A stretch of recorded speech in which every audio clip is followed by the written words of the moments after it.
Okay. So what I propose is to give you, first of all, a few elements on the research context. Then I will explain what is the conceptual framework we built our hypothesis on, and then the methodology we use. And I will then, in the end, share with you some findings we have for the moment, and but the research will probably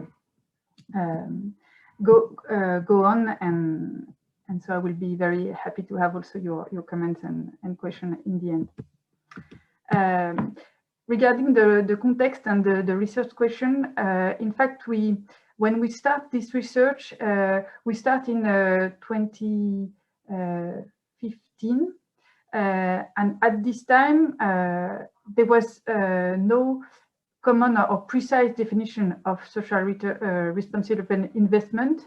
I mean, shared among all investors. And I just share with you a definition, which was one of the institutional French association working on investment in France, which specified that, in fact, a SRI is just an investment that aims to reconcile economic performance with social and environmental impact. But there was not really a precise criteria. And there was also a label, a national label, which was launched at the same time in France. And the aim of the label was at the beginning to ask investment fund to propose criteria, but not to impose them to them. So there was a need to work on this area, and we had a research agreement with one investment company who had many criteria regarding carbon footprint or environmental impact criteria, but which was willing to go more in depth in the analysis of social impact, because its clients, among them religious community and also NGO, were willing to know what was the social impact of the company they invest in. So that's why we work on this issue, and we also share with them our hypothesis, which was to that we could measure this impact relying on the capability approach.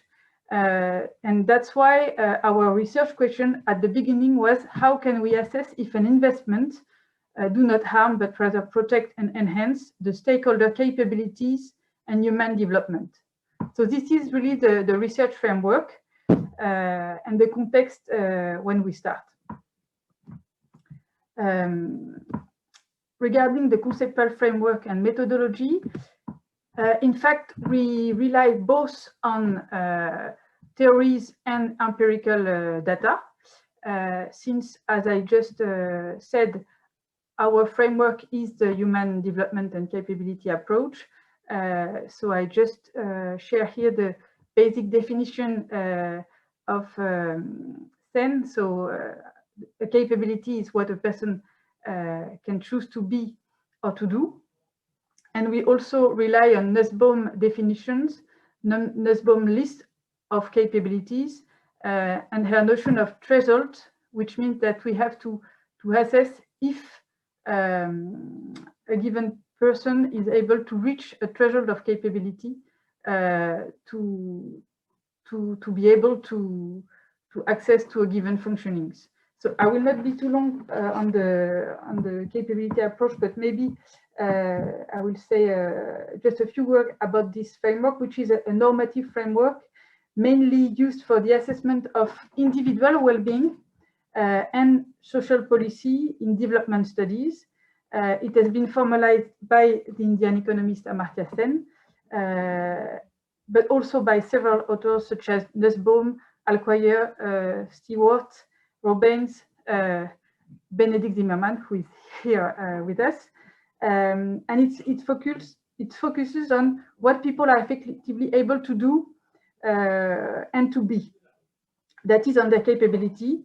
And our purpose in this research was to demonstrate the relevance of this specific framework to address the question of responsible investment, while taking into account all stakeholders, including future generations. We will access to the well-being and basic capabilities if the company preserve for them natural and social ecosystem that are at risk considering their activities. So on a theoretical perspective, the capability approach, which defines the quality of relation as a key condition of individual empowerment and global human development, may provide foundation to define responsible investment toward humanity as a whole. On a more practical perspective, it may help companies to build long-term and beneficial relationship among their stakeholders. So this is for the theoretical framework.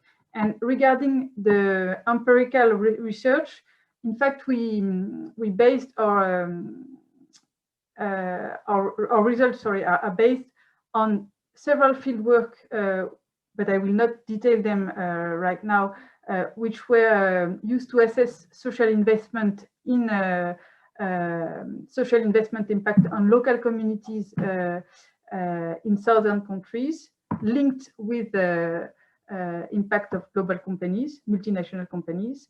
And this fieldwork opened in France since 2015 with an assets management firm and its participation.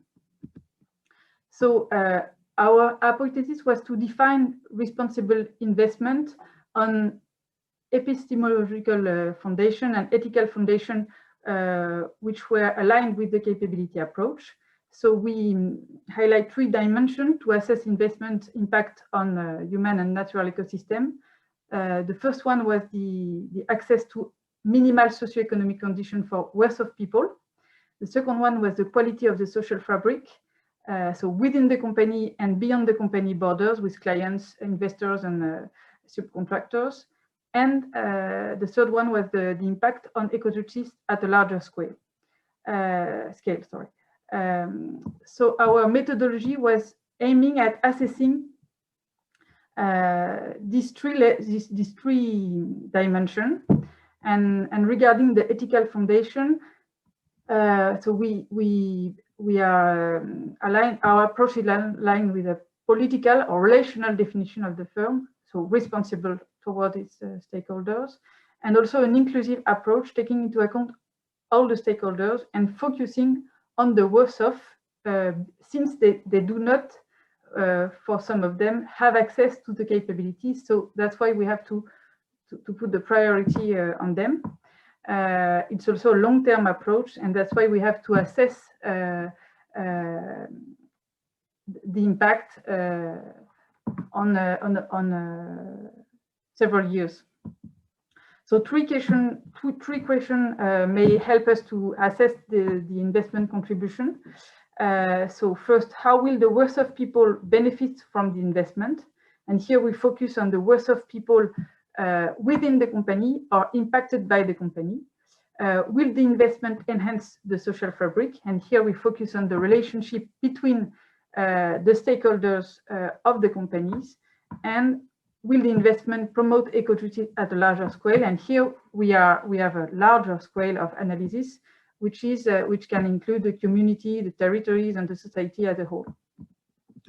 I will not be too long on the methodology, but just to, I will just say a few words. We had some qualitative interview, first with the representatives of the social responsible investment ecosystem in France. So several asset management firms, impact investing actors, extra financial rating agencies, state representatives, NGO.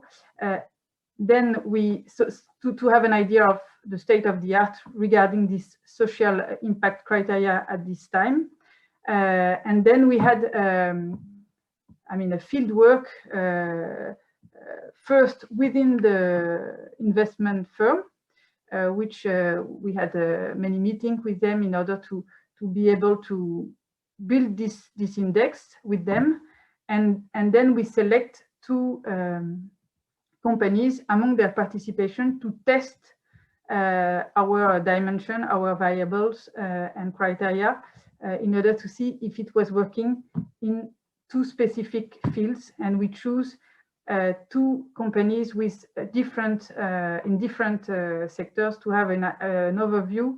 I mean, not an overview, but already an idea of the various social and societal issues that could be at stake in different context, industrial context.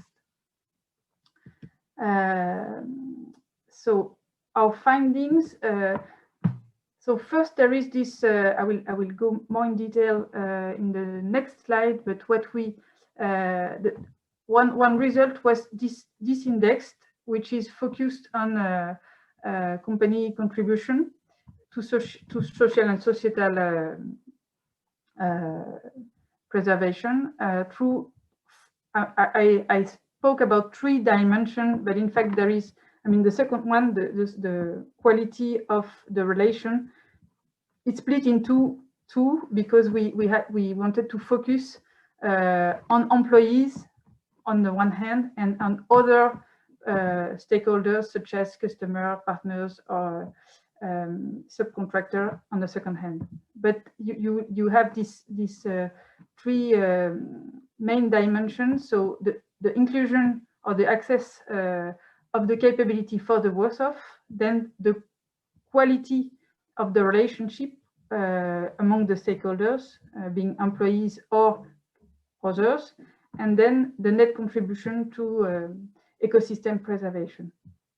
And if I show you a little bit more in detail what we try to do for each dimension, we try to find a specific component which were generic in every, which could be generic in every sector, and which were able to help us to assess the quality of the relational capability through inclusion, quality of social relation, and or societal commitment.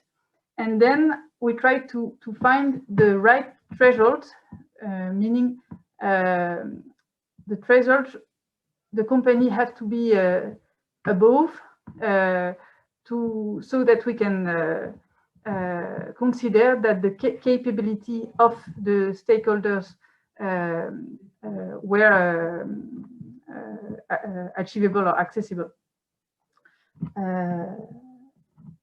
So I think I have not a lot of time yet, so I will be short, and if you want we can go after. I mean, I can come back to this and answer question. What I just wanted to specify that the so this index has been discussed with the people involved in the company. I mean, of course, some directors, but also the trade unions and some employees in different jobs, so that we can check in each company that it was it can be considered by the people involved as capability at stake. And then we have also some results regarding each companies, because what this survey shows is that of course the social issues or the capability at risk are not the same and depends on the sector you are working in. So if you are in an industrial factories, of course the accidents or near accidents are something that you are really focused on, or health risk within the factories, market uncertainty and workload fluctuations. and it was completely different in the establishment caring for elderly people. But what is interesting in this approach is that even if the social issues at stake are not the same, you can anyway use this, this capability index to see if the threshold is, if people are deprived or not of inclusion, even if you can always find a way to measure safety at work, even if the reality differs. And then regarding, so I will not go in detail in what we have. It's really related to the project, but the generic conclusion is that you can find sector-specific social issues and also area of concern regarding the specific establishment. So this was also something which was quite interesting for the investment fund who could not have this detailed perception of the reality of the social contribution of each of its participation. And then when we studied the establishment taking care of the elderly people, here the worth of people were not the same. It was not this. It was really, there was really an issue regarding to the regarding the high turnover, and some specific jobs we were very difficult to maintain. And then what we also see that the quality of the quality of the social fabric was not only important to within the company, but also with the family of the residents and with all the medical actors of the territories. So this we could also assess this quality of the social fabric, not only at the site level, but at the broader scale. And to conclude, so the result of this research was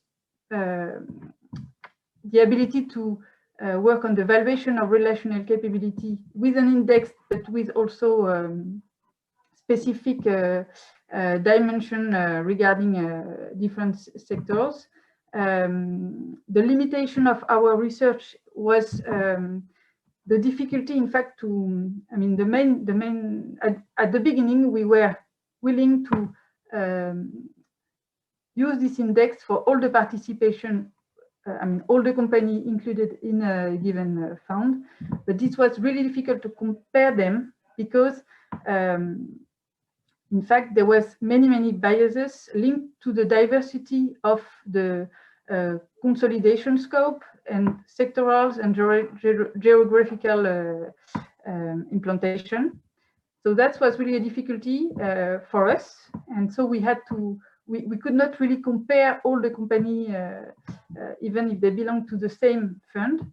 But what at the end of the project, what we want to do is to really focus on capability at risk in specific sectors, so that we can adjust this type of index to a given sectors, and also to what is generic regarding the governance, and which may also help to protect the capability of stakeholders.